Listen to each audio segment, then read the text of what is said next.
విజయనగరం జిల్లా Bobbili RTC complex బస్సులో మహిళల మధ్య జరిగిన వివాదం ఘర్షణగా మారింది.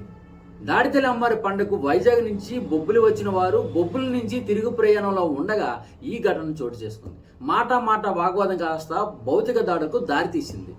వైజాగ్కు చెందిన భార్గవి 14 అనే యువతపై కొందరు మహిళలకు తీవ్రంగా దాడి చేయడంతో ఆమె స్పృహ కోల్పోయింది.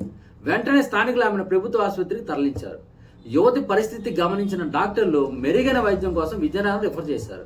పోలీసులు కేసు నమోదు చేసి దర్యాప్తు చేస్తున్నారు.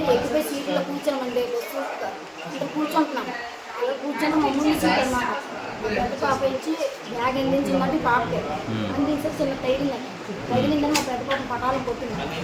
పటాలు కొట్టి ఎందుకు బ్యాగ్ తగిలిందానికి కొట్టాలని మా పిల్లలకి రీసెంట్ నచ్చినట్టు బూతులు మాట్లాడేసింది. ఎందుకు బూత్ మాట్లాడుతుంటే మా పిల్లలకి సరే ఈ ముగ్గురు ఉన్నారు. నేను వెనకేయకుండా మా అన్న వెనక సరే ముగ్గురు కలపడుకోవాలి కుదరతాను ఎందుకు కుదరతాను నన్ను అడిగి నన్ను కొట్టుకుంటుంది. పిల్లలు ముగ్గురు నేను కాశాను. సరే ఈ ముగ్గురు నేను కాసేసరికి నా మెడలో కారు తెప్పిస్తాను సార్. అది మొక్కలు అయితే మరి మాకైతే ఇప్పుడు ఏం దొరకలేదు. వాళ్ళు ఎవరో తెలుసమ్మా?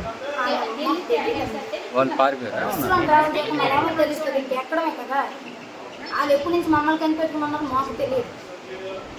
ఆ తర్వాత మా అమ్మని అమ్మచారిలో చైనప్పుడు మా అమ్మ లాక్కెళ్ళిపోతాను అని కొట్టిసారి లాక్కెళ్ళిపోతాను. నిజంగా మా అమ్మ కొట్టేస్తుంటే నేను అది నోటుకొని లాగేసరికి ఈ సీటు మీద నుంచి అవతల సీటు మీదకి పిల్లలు తోసేసి కడుపు మీద కలిసింది. అందరూ అమ్మ పిల్లపట్టి తీసుకుని పాపం పిల్లల దగ్గర మా ముగ్గురు అయిపోయాము నలుగురు. సరే ఇంత పేరు దిగిపోయి మమ్మల్ని ఛాలెంజ్ కాస్తాను. ఈ దమ్ములతో బొబ్బులు దిగి మాట్లాడని అడిగింది. ఆగైతే ఒక్క నిమిషం ఆగండి మా అన్నయ్యలు వస్తుంటారు మాది గొల్లపిల్ల అనగానే సరే ఎంత